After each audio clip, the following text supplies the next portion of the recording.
Tu pourras te charger autant que tu veux, tu peux te piquer, tu peux prendre des grammes de testo, des stérols de tous les côtés. Si t'es pas fait pour être champion, tu seras jamais un champion. Voilà. Je vois beaucoup de mecs, je sors des vidéos récemment où je parle de bodybuilding, je vois des mecs qui disent ouais, la génétique c'est bien, mais ouais, leur génétique c'est les produits, ou j'ai vu un mec qui disait ouais, mais tout ça grâce aux produits, tu vois, des trucs comme ça. En fait, ce genre de commentaires, ça montre vraiment le mec qui connaît rien, quoi. Tu sais, il y a tellement de critères, et je pense que je vais faire un short là-dessus, ça se trouve je l'aurais déjà sorti, mais il y a tellement de critères pour la génétique en bodybuilding que, en fait, il ne te suffira pas de prendre des produits. Parce que, évidemment, pour atteindre un bon niveau d'un mec en salle de sport qui est costaud, qui est solide, ouais, n'importe qui, je pense quasiment, avec des produits, peut l'atteindre. En chargeant, pourra devenir vraiment balèze. Mais devenir champion de body, devenir culturiste pro, comme dans les mecs dont j'ai parlé, les Kevin Levron, les Marcus Ruhl, les Ronnie Coleman, enfin voilà, tous ces noms-là qu'on connaît bien, voilà, c'est des mecs qui, de toute façon, sont en tout point exceptionnels. C'est-à-dire que tu auras beau cocher la case de je me charge, de prendre des produits, de faire tout ce que tu veux, tu n'auras jamais leur niveau. Statistiquement parlant, les probabilités que tu aies le potentiel de monter sur scène, de devenir déjà pro, bodybuilder pro, elle est légère, et de devenir en plus Olympia, donc c'est-à-dire de parcourir en open en Olympia, d'ailleurs même en classique, hein, des Sebum, il n'y en a pas à tous les coins de rue, tu vois, Chris Bumstead, voilà, faut arrêter de déconner. Donc aujourd'hui, vidéo tranquille les gars, on va parler un peu de bodybuilding, j'avais un peu de temps en bagnole. C'est vrai que je parle plus souvent de muscu, de santé, voilà, de diète, tout ça, de nutrition, plutôt que de bodybuilding vraiment, de performance à l'extrême, mais bon, cette fois-ci on va parler de ça. Et j'ai quelques pros avec qui je discute sur Instagram, en contact, quelques mecs qui font de la scène et tout, on discute de temps en temps, c'est intéressant, j'aime bien ce milieu. Et aujourd'hui on va parler du coup de qu'est-ce qui fait un champion de bodybuilding? Que faut-il pour être champion de bodybuilding professionnel, encore une fois, open, tout ce qu'on veut, vraiment on va parler vraiment du haut niveau, quoi. Et on va surtout parler des gens qui pensent qu'il suffit de se charger. Donc déjà, moi je vous dis un truc très simple. La première des choses qu'il faut comprendre, c'est que regardez à quoi vous ressembliez avant la musculation, regardez à quoi vous ressembliez au bout de quelques mois de muscu, allez, 1 an si tu veux, et faites la même chose pour Jay Cutler, pour Ronnie Coleman, pour qui vous voulez. Vous allez voir que les mecs, généralement, ils ont des niveaux. Je me souviens, j'avais vu, je sais plus si c'était au bout de 1 an ou 6 mois même de muscu de Jay Cutler. Tu te dis, le mec, c'est pas possible. Alors, bien sûr, tu as toujours des cons qui vont te dire que c'est parce qu'ils prenaient des produits très jeunes et tout. Peut-être. Mais dans tous les cas, des mecs qui ont ça, produit ou pas, qui ont ces niveaux-là, à cette vitesse-là, il y en a quand même pas beaucoup, quoi. Bon, aujourd'hui, par exemple, en France, on a Théo, le guerrier, on a quelques mecs et tout. Mais bon, il y a évidemment, tout le monde parle de Stéphane Matala, tout ça, donc on va en parler. Même moi, j'en parle de temps en temps. Est-ce que vous avez déjà vu Stéphane Matala je compare pas Théo le guerrier et Stéphane Matala, mais est-ce que vous avez déjà vu Matala au bout de quelques mois de muscu, quoi, même limite avant, sans faire de muscu? Bah, le gars, il avait déjà le niveau hyper jeune de mecs qui font de la muscu depuis longtemps, enfin qui font de la muscu depuis un moment. Donc déjà ça doit remettre en question. Ensuite, regardez la vitesse de progression de ces mecs-là. Tu vois, la plupart du temps, les mecs évoluent à une vitesse. Je regardais l'autre fois je me renseignais, je sais plus quand, sur Fuchs, bodybuilder suisse là, qui s'était pété les 2 genoux là et tout, pour ceux qui connaissent. Mec, en quelques années de muscu, ok, il prenait des produits probablement et tout, le mec il avait pris je sais plus 40 kilos, enfin des trucs de malade, tu vois, personne ne fait ça. Donc déjà il y a ce premier critère là qui est d'où tu pars et à quelle vitesse tu progresses. Donc c'est notre premier point, c'est ça, à quelle vitesse tu progresses, quelle est ta capacité à construire du muscle, ça c'est le truc de base. Et encore une fois, produit ou pas, les faits sont là, quoi. Il y a des mecs qui sont faits pour construire du muscle, qui partent pas au même point que tout le monde. Voilà, c'est comme ça. Encore une fois, on voit souvent des grosses génétiques de black, de noirs qui, les mecs qui sont exceptionnels sans même faire de muscu. Moi, j'avais un gars dans mon ancienne salle, le mec il venait à la salle, allez, 2 fois par semaine, il venait faire un peu de coucher, un peu de presse à cuisse tranquille. Le mec il était énorme mais complet, quoi. limite pas de point faible, tu vois, s'en battait les couilles, ils faisaient 3 exercices, du coucher, de l'incliné ou des tractions et puis de la presse, quoi. Ils s'en battaient les couilles, quoi. Tu vois, et les mecs sont énormes. Donc déjà, il y a ce premier point-là, on peut pas le nier. Deuxième critère, selon moi, qui est hyper important, et dont on parle, je trouve, pas souvent, c'est la nutrition des champions. Je m'explique. T'as beaucoup de mecs qui se disent moi si je me charge et tout, encore une fois, si je me charge, je serai comme eux, tout ça c'est les produits,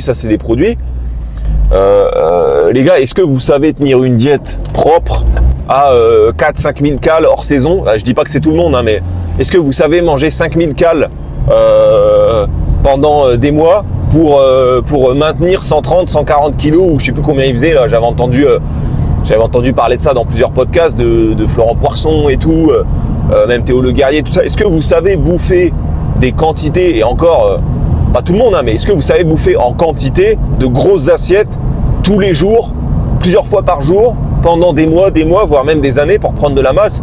Eh mec, si jamais tu as tous les produits qu'il faut, que tu te charges comme un malade, mais que tu manges pas, il se passera rien du tout. Donc après, il y a des mecs qui vont dire ouais, c'est facile de manger. Moi, mon combat, c'est de perdre du poids. Oui, on est bien d'accord, mais manifestement, le système digestif de tout le monde ne tiendra pas en bouffant des quantités énormes. Et ça, c'est une vérité, quoi. Encore une fois, est-ce que vous avez déjà essayé de tenir pendant des mois 6 repas par jour, solides, gros, avec beaucoup de trucs à bouffer, tu as des grosses assiettes? Tout le monde n'est pas capable de le faire, ne serait-ce qu'au niveau mental, et ensuite ne serait-ce qu'au niveau digestion. Si tu arrives à y aller, que mentalement tu es solide et tout, mec, si ton système digestif il s'écroule au bout de 3 semaines, tu pourras pas être gros, tu vois, tu pourras pas être balèze. C'est comme ça. Il y a des mecs qui sont pas faits pour manger de grosses quantités. Alors bien sûr, ce discours-là semble un peu aberrant. Si par exemple toi ton combat c'est le surpoids, t'as du mal à perdre, etc. Évidemment ça semble un peu incohérent. Tu te dis moi j'ai du mal à prendre, etc. On est bien d'accord. Et il y a parfois des exceptions. Je crois que j'avais lu un coup que Big Ramy par exemple, qui est énorme, mange pas tant que ça. Morgan Hast par exemple, qui est énorme, ne mange pas tant que ça. Il y a des mecs qui effectivement ont pas forcément besoin de manger beaucoup, mais c'est des mecs qui sont rares, tu vois. Enfin, la plupart du temps, si tu veux être gros, va falloir bouffer, quoi, tu vois. Et ça, tout le monde ne peut pas le faire. Ensuite, le point suivant qui est un peu lié à celui-là, c'est évidemment le métabolisme. Est-ce que tu as le métabolisme nécessaire qui va pas s'écrouler encore une fois pour peut-être pas juste tout stocker en gras, mais que tout ça soit utile, que tout ça soit absorbé. Tu vois ce que je veux dire? Donc ça, c'est entre guillemets, c'est pour parler de façon triviale et simple. Est-ce que tu fais du muscle ou est-ce que tu fais que du gras? Tu vois, c'est un peu lié aux 2 points précédents, mais tu as compris ce que je veux dire.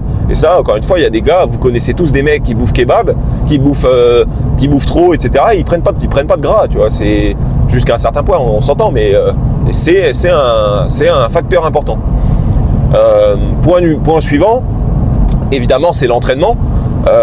Alors je sais, encore une fois, il y a des mecs qui vont dire ouais, mais quand tu te dopes, c'est plus facile de s'entraîner, t'es plus fort, tu peux t'entraîner plus, ce qui est vrai, effectivement. Mais voilà, au bout d'un moment, il faut déjà avoir les articulations, les tendons, l'ossature, tout ce qu'on veut qui est bien solide pour supporter de s'entraîner avec des charges lourdes. Toute l'année presque, tu vois, parce qu'il n'y a pas beaucoup de bodybuilders qui cyclent ses entraînements, qui fait des périodes où ils s'entraînent pas beaucoup, ou alors où ils baissent les charges, etc. Il y en a pas beaucoup. Au bout d'un moment, t'es presque obligé.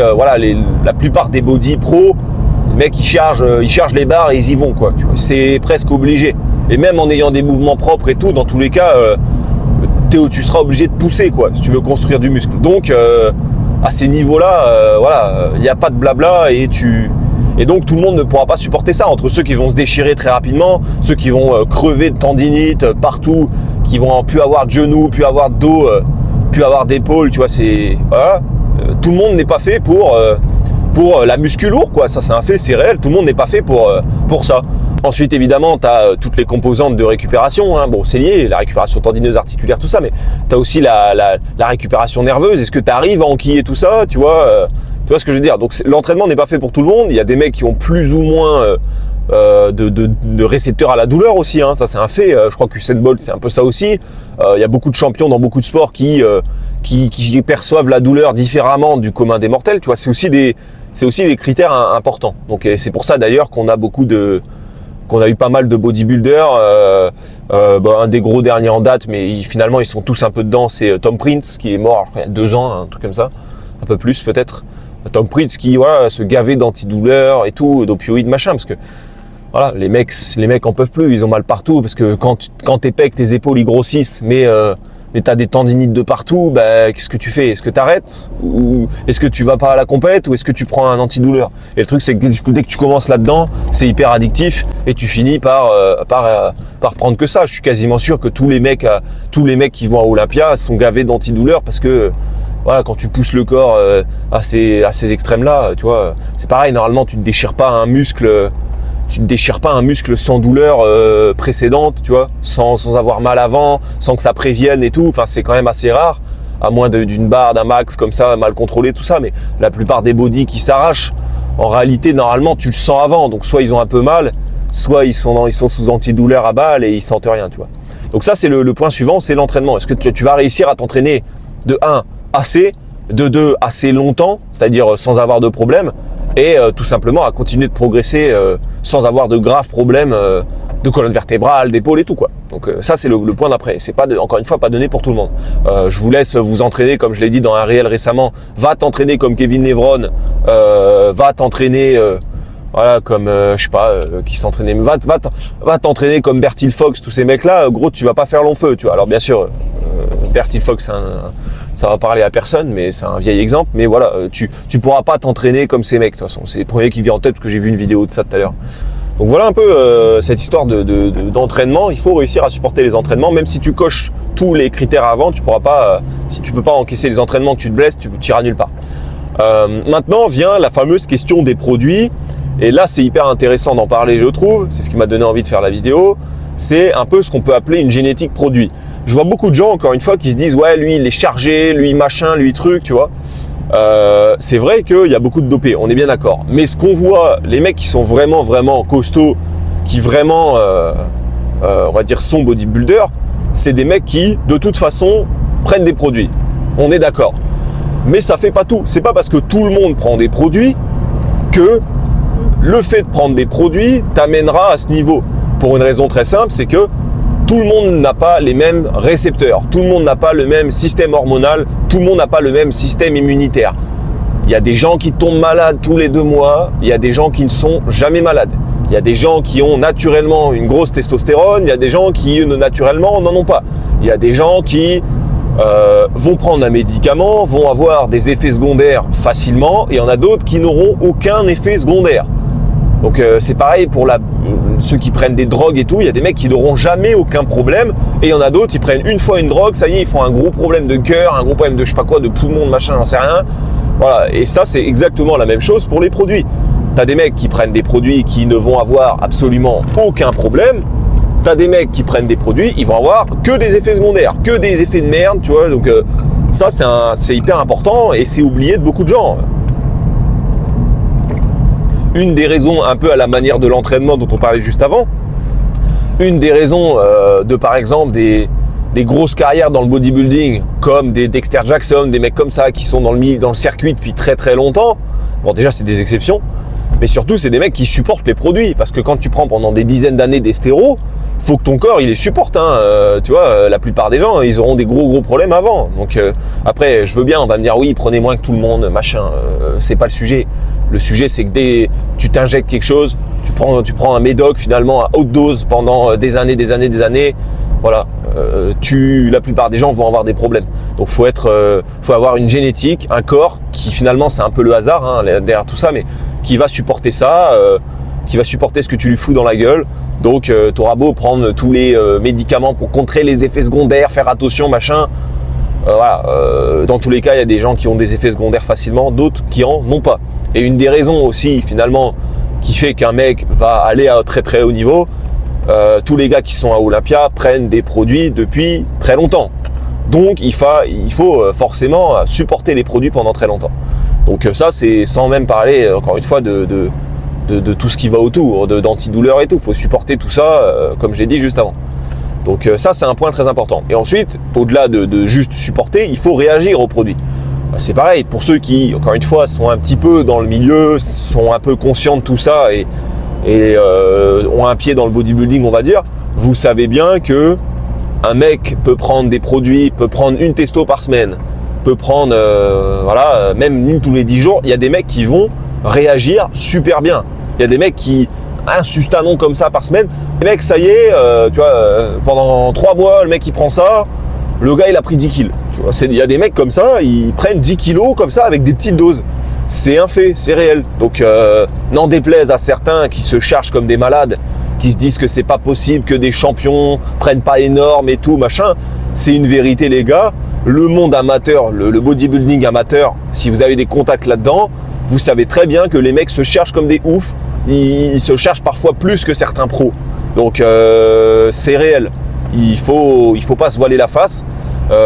C'est un trait de la génétique finalement. Est-ce que c'est un peu lié à ce qu'on disait juste avant. Si tu n'as pas besoin de beaucoup de produits, pourquoi tu vas prendre beaucoup? Tu vas pas prendre beaucoup, tu vas en prendre peu. Tu vas te contenter de juste ce dont tu as besoin. Et tu vas avoir un gros niveau, tu vas durer dans le temps. Si tu es obligé de t'en foutre plein pour avoir des résultats, tu vas pas faire long feu, quoi. Tu as beaucoup moins de chances de faire long feu que le mec qui prend 3 fois moins. Donc il y a ça aussi, c'est évident. Hein. Donc voilà, ça me fait un peu rire maintenant avec tout ça quand j'entends des mecs qui expliquent qu'il suffit de se piquer que truc, mais comprennent pas tous les critères qu'il y a à cocher. Et moi, encore une fois, j'ai pas de plus-value je suis pas bodybuilder, j'entraîne pas mes clients, c'est pas des bodybuilders. J'ai un gars qui avait un niveau de ouf, qui avait fait des compètes, des men's physiques. On l'a suivi avec Steven, c'est très bien passé, mais il venait plus nous voir parce qu'il avait des problèmes d'épaule, etc. Comment il pouvait articuler ses entraînements mieux, comment il pouvait tout ça, mais la plupart des gens, c'est pas ça, tu vois. Donc moi, j'ai pas d'intérêt à défendre des chargés. J'ai vu ça l'autre fois, un mec, ouais, pourquoi tu défends? Je défends rien du tout, les gars. Je suis conscient, j'ai des infos que toi t'as pas, visiblement, si tu penses que c'est comme ça. Et du coup, pour tous les critères qu'on a mentionnés juste avant, ce qu'il faut comprendre, c'est qu'il faut presque tous les avoir pour être champion. Et ça commence à faire beaucoup, parce que quand tu as une génétique c'est un entonnoir en fait. Quand tu as la génétique à prendre du muscle facilement, encore faut-il ne pas prendre trop de gras, encore faut-il supporter les entraînements, encore faut-il ne pas s'arracher un muscle, encore faut-il supporter les produits, etc., etc. et bien y réagir. Donc en fait, il y a tellement de critères en cascade. J'ai oublié un point d'ailleurs, ça m'y fait penser, je vais en parler juste après, qu'en fait, il y a une ultra minorité de ces gens-là qui peuvent aller à Olympia, qui peuvent être parmi les meilleurs mondiaux. Tu vois, donc ça me fait un peu marrer des fois. Les gars, croyez pas, hein, pourquoi le monde amateur est aussi gros, pourquoi le monde professionnel est aussi gros et il y a si peu de mecs à Olympia. Alors oui, d'accord, il y a de la sélection, il y a la sélection sur l'image, sur les sous, il y a des combines, il y a des complots, il y a tout ce que vous voulez, mais il y a quand même un fond de génétique, enfin c'est pas un fond, il y a quand même une part de génétique qui est extraordinairement élevée, tu vois. Donc voilà. Et le dernier point dont j'ai pas parlé juste avant, c'est évidemment les insertions musculaires. Ça m'est revenu comme ça. Insertion génétique, ossature, membres, segments, tout ce que vous voulez. Voilà, je suis désolé, t'as un trou en pec comme le mec, l'américain, là, Terry, je sais plus quoi, Terry Crew, un truc comme ça, là. Mec, t'as un trou au pec, tu seras jamais bodybuilder pro, même si t'as toutes les cases qui vont bien avant. C'est-à-dire, tu réagis bien aux produits, tu prends du muscle facilement, tu grossis à vue d'œil, t'as pas besoin de manger énormément, tu prends que du muscle, tu vois ce que je veux dire? Mec, si t'as un trou entre les pecs, tu seras jamais Olympia, quoi. C'est comme ça. Si t'as des insertions du dos pourries, tu seras jamais Olympia. C'est comme ça. Donc, tu vois, il faut l'admettre. C'est pareil, c'est très rare de voir des mecs à Olympia avoir des mauvais bras, tu vois, des triceps courts et tout. Ça arrive, mais c'est quand même rare. En fait, tu remarques que globalement, ce qui se dégage, c'est toujours les plus belles lignes. C'est toujours les mecs qui ont les meilleures insertions, tout ça.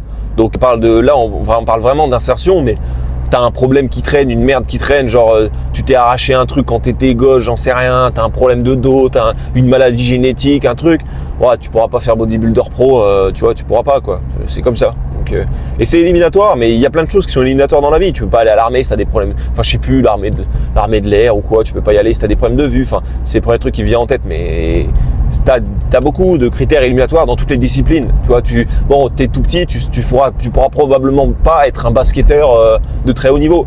T'es tout petit, t'es tout fin, t'as du mal à prendre du poids, machin, tu seras jamais strongman, tu vois. Donc c'est comme ça. Et il y a plein de disciplines. Là, on peut parler du strongman. Mec, si t'es tout petit, si t'es un peu fragile, voilà, tu te blesses facilement, t'as des petites douleurs par-ci par-là, facilement.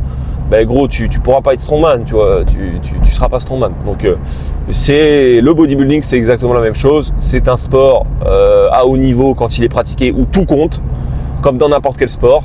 Et ça me fait marrer de voir des mecs qui résument ça au produit. Je vais vous expliquer quelque chose. Pourquoi dans tous les sports on prend des stéros à haut niveau, quasiment tous, et pourtant les mecs c'est pas des bodybuilders, ils ont pas le niveau, simplement parce que c'est pas des mecs qui sont faits pour. On voit de temps en temps des gars qui sont très très solides, très très forts, sans trop faire de muscu. C'est typiquement des mecs, je parle dans d'autres sports, on voit des fois des boxeurs, ok ils font de la muscu tout ça, mais orienté boxe, c'est pas du tout des mecs qui font du bodybuilding. On voit parfois des mecs qui ont des carrures énormes, facilement, sans trop, tu vois, ça rebondit sur ce que je disais. Je suis désolé, on voit des gars aussi, des nageurs professionnels qui ont des grosses masses musculaires. Bah c'est pareil, mec, va prendre du muscle en faisant de la piscine.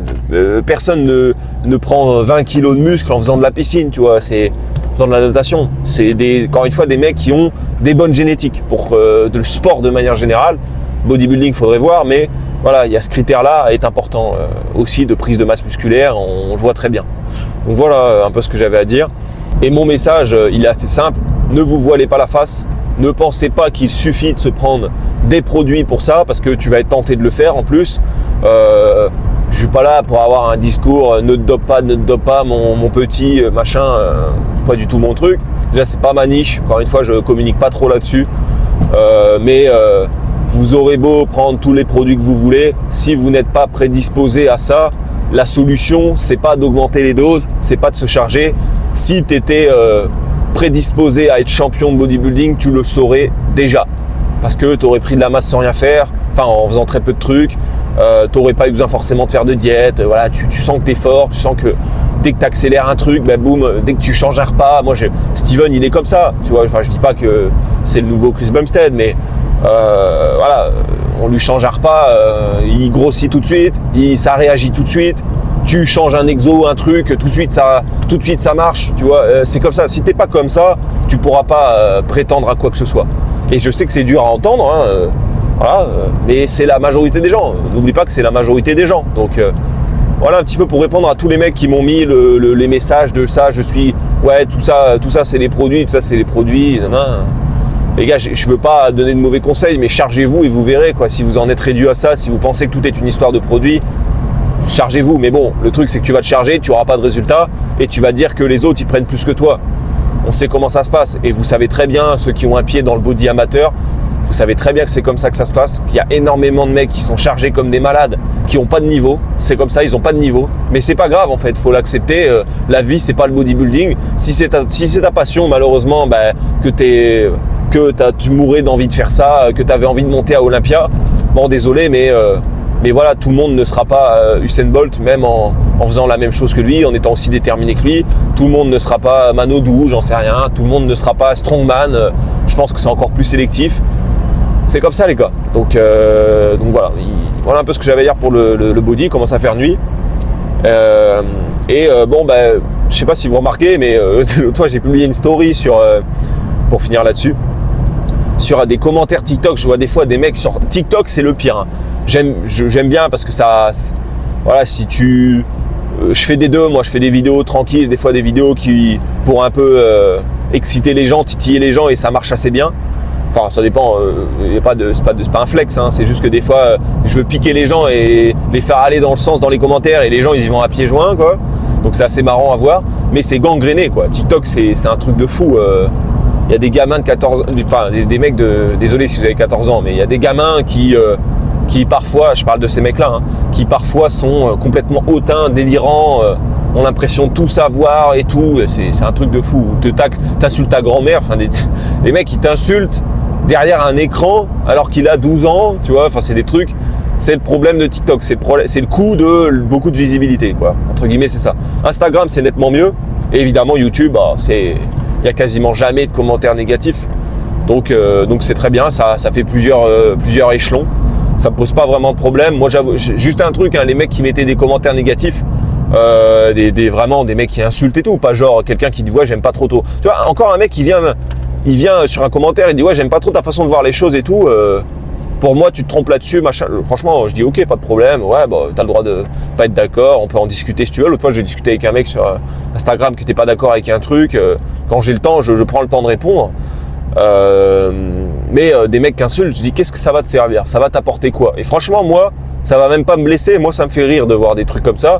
Et au final, tu sers à mon référencement. Donc finalement, les commentaires négatifs te servent à quelque chose. Ce petit groupe de haters à la noix de 12 ans qui ont l'impression de te porter préjudice ou quoi, les gars, vous servez juste à me référencer plus. Donc moi, ça me fait rigoler en plus par ailleurs. Donc voilà, c'est cool. Et sinon, Instagram, c'est un peu mieux.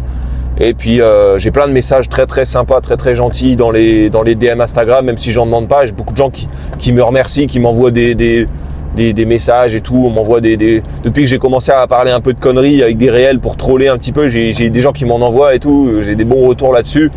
Donc c'est assez marrant. De temps en temps, j'ai un gars qui vient me voir, qui me dit ouais, je suis pas trop d'accord avec ça et tout. Pour moi, tu te trompes là et tout. Encore une fois, quand j'ai le temps, je peux discuter.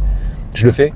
Mais donc finalement un truc plutôt bienveillant. Mais de toute façon, la plupart des gens qui critiquent ne font pas de contenu eux-mêmes, ne savent pas ce que c'est parce que voilà, quand le temps que ça te prend de trouver les trucs, voilà, tu te montres toi, mine de rien, tu partages tes idées, tu t'exposes aux gens, tu vois, et parfois même peut-être moi encore une fois, c'est pas pour me vanter, hein, mais je suis un petit compte. Pourtant, j'ai plein de gens qui m'envoient des messages pour me remercier, que j'ai aidé. J'avais une douleur là et tout, dans ta vidéo tu parles de ça, j'ai appliqué, ça a marché et tout. Quand tu as ce genre de message, je peux te dire que ça écrase tous les commentaires de merde dans ta tête. Tu es très content d'avoir aidé quelqu'un. L'autre fois, j'ai encore un mec qui m'a envoyé un message, il a perdu 20 kilos. Évidemment, c'est pas moi qui lui ai fait perdre. Simplement, il y a une vidéo ou deux, des fois, le gars tombe sur un truc, ça va le motiver, il va s'y mettre, il va se déterre, il rentre dans la boucle, tu vois. Donc en fait, les gars, vos commentaires de merde, pour ceux qui mettent des commentaires de merde, ils se sont balayés par les commentaires positifs, quoi, ou les DM positifs. Franchement, ça importe 10 fois plus que le petit mec de 12 ans ou frustré ou quoi, qui fait même pas de muscu la plupart du temps, ou 12 ans ou pas, hein, je te parle. Il y a plein de mecs qui écrivent des commentaires de merde, ils font pas de muscu. Bah, je peux dire que lui, il est nettoyé, quoi. J'en ai rien à foutre. Et moi, je bloque quasiment personne. Une fois, j'ai bloqué un mec qui je sais plus ce qu'il taclait, enfin, il répondait à tout le monde, il insultait tout le monde, donc c'était un peu plus pour les autres que j'avais bloqué. Mais bon, la plupart, je m'en ai rien à foutre, quoi. Tu vois. Donc voilà un petit peu ce que j'avais à dire. Et puis bah, pour les mecs qui commencent sur YouTube, merci les gars, toujours bienveillants, toujours cool. Et je vous dis à la prochaine. J'ai j'ai plus de vidéos qui sortent là en ce moment, je pense. Enfin, je pense pas. J'ai plus de vidéos qui sont enregistrées, qui sont prêtes à sortir sur plusieurs sujets. On va reparler un peu de compléments, tout ça. Je sais pas si ce sera sorti avant cette petite vidéo là. Et voilà. Bien sûr, ces vlogs en voiture là, ces vidéos en voiture, c'est pas ce qui casse les algos, ce qui fait beaucoup de vues et tout. Je m'en fous. Là, j'ai juste un peu de temps, je rentabilise pour les gens qui apprécient ce que je dis, qui aiment bien ce que je fais, tout ça. Même s'il y en a pas énormément, hein. Je suis pas un gros compte encore une fois. Bah, vous aimez bien ce genre de vidéos authentiques. Donc c'est pour vous. Bon les gars, merci d'avoir regardé. À bientôt. Ciao. On se voit sur la prochaine vidéo YouTube. Et je vous remercie encore pour les commentaires et les messages sympas. Allez les gars, plus tard.